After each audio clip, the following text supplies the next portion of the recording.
Lorenza, and she is a Nubian dairy goat. She kidded a month ago, and she is a Nubian because of her nose and her ears. We'll go briefly over the parts of her. The nose, muzzle, crown, ears of course, throat, neck, brisket, the leg. This is the point of elbow, her knee, her pasterns are this section here, and then of course the hoof. Her back, we go through the withers, the chine, the loin, and into the rump. This section here is called the heart girth. This is where her heart is, so this is the heart girth. This section here is barrel shaped and is called the barrel. We go into the flank, thighs, down into her rear leg. The angulation comes at the hock, straight down the leg, again to pasterns and hoof. From the rear, we can see the angulation of the legs, and this is the udder. This area of attachment is called the escutcheon, and we go into the floor of the udder. We go into the floor of the udder, the teats. There are an orifice in each of the teats. This is the rear udder attachment, and this is a tricky word, the medial suspensory ligament.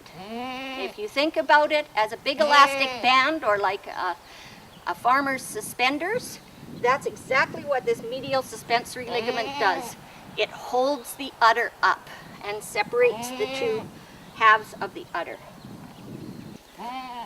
There is also to be considered the fore udder, so that's the front of the udder, and you want the fore udder to be well extended into the body. The whole udder should be held above the hock. We're also concerned with the chest floor, and this is the brisket. The rump is delineated by several bones. The hip bone, the two thurls, back two pin bones. And that is just on either side of the tail. Of course, on a dairy goat, the most important is the mammary system, and is hence worth 35 points or 35% of the scorecard. So that's the first thing to judge always. It should be a pleasant shape, balanced, and well-rounded. Okay, good. So it's a globular shape. The texture should be soft, pliable, and free from scar tissue. One of the things that you can judge is teat placement. They should be well apart, squarely set, and plumb, which means up and down. Good. The fore udder should be high, wide, and smooth, securely attached,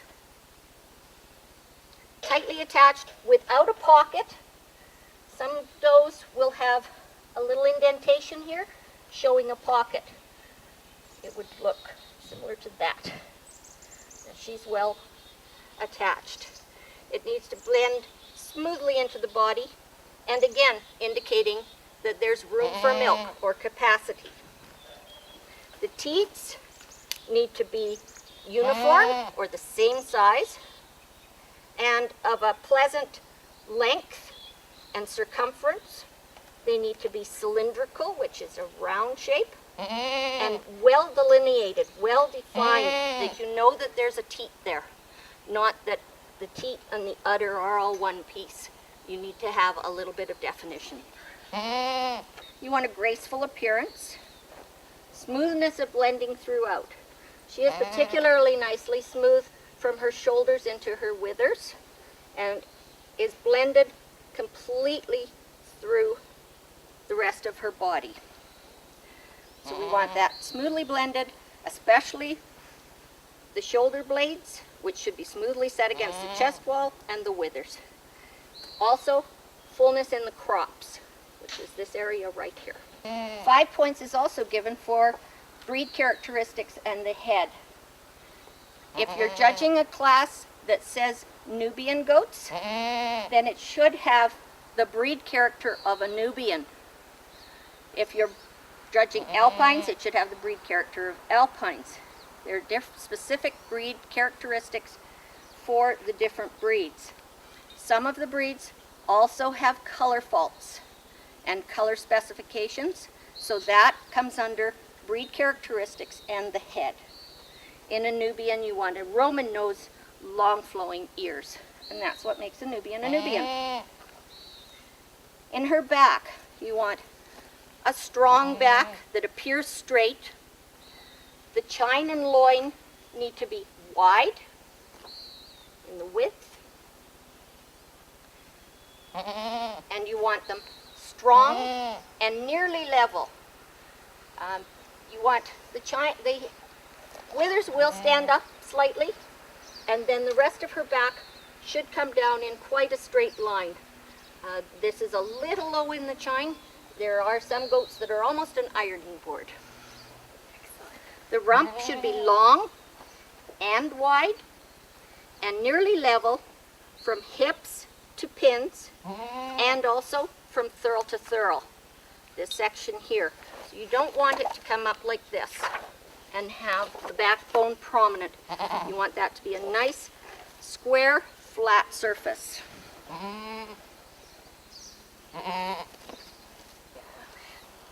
We want the legs wide apart, strongly set. The bone comes into consideration here.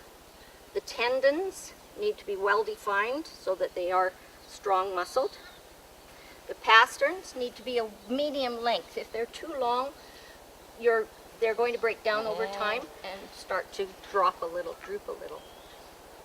The feet from the front would be pointing forward with closed toes, a nice deep heel, and a level sole.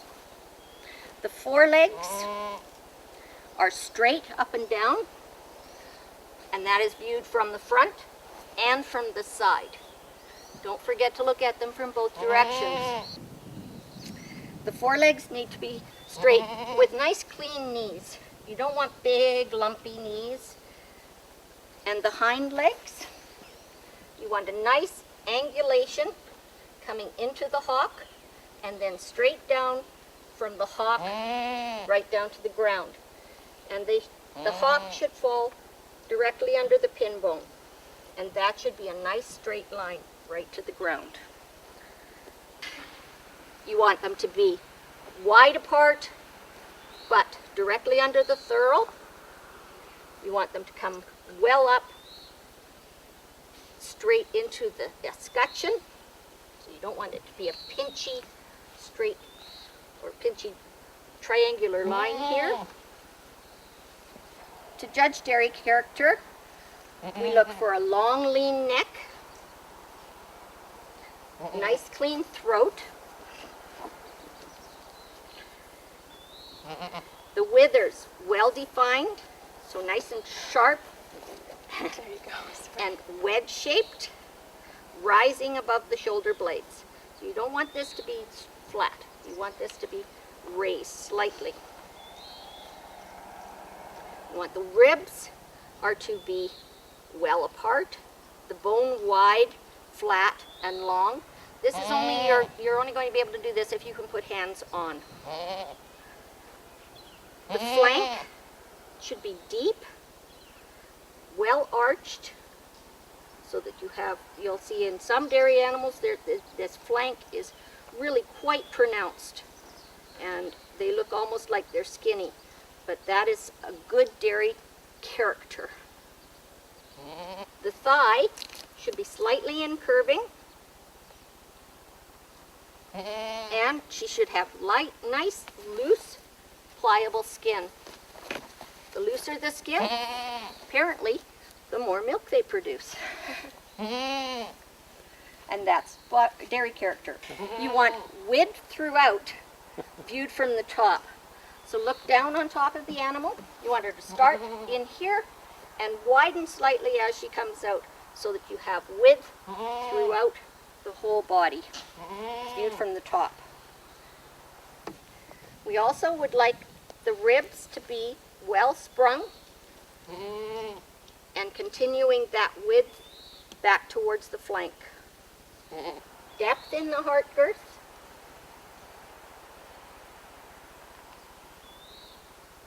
Fullness at the point of elbow, which is right here. This is the point of elbow, and you want her to be full in this area here. Again, what you're judging is how much body she has. So it's depth, length, width, and width throughout.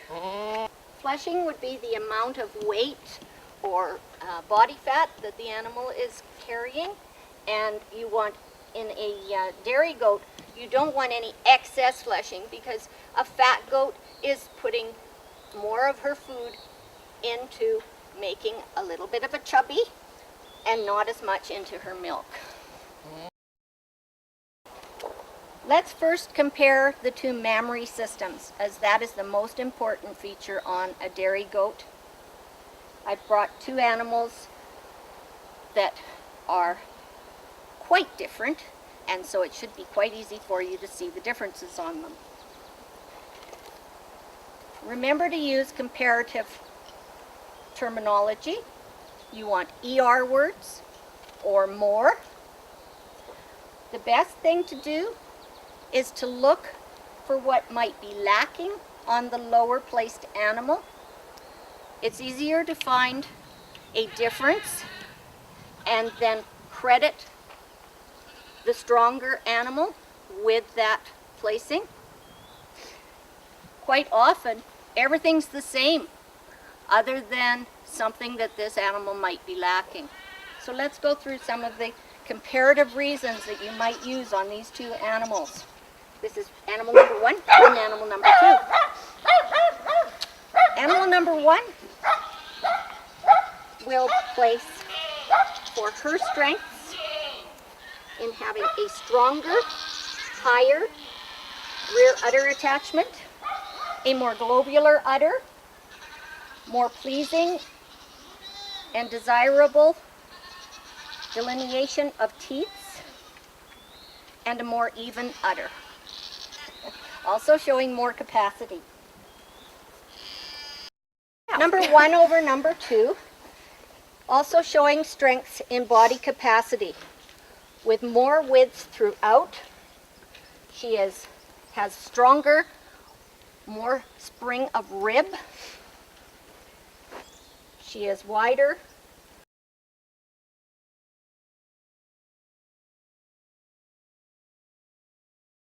Goat number 1 over number 2. For her strengths in body capacity, she's deeper in the heart girth, more capacious in her barrel. I will grant to the second place doe a more levelless of top line. Number 1 places over number 2 for the width on her chest floor.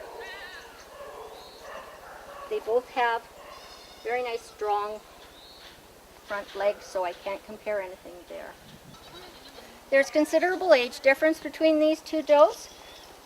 Sunfire is a 7-year-old and Centra is only a 2-year-old, and this is her first time having kids. When you're judging two largely different age groups, you would, and there was not specified that it was any specific age, you judge each individual goat on its own merits relative to its size. You judge the animals the way they stand on the day. If an animal has been milked completely out, then of course their udder development is going to look differently on that particular day.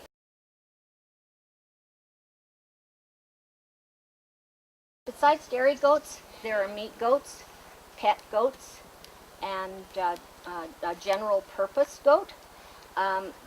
What you would be doing is making sure that you pay attention to what the class is called. You think of the reason that that animal is on the earth. Is it for meat production? Is it for milk production? And you judge it accordingly, what that particular animal can provide for you the way that it is standing on that day. A strong point to consider with whatever the class of goats is that structure is structure, and the strengths of feet and legs, body capacity, and strengths that will show endurance and length of production are all equally important.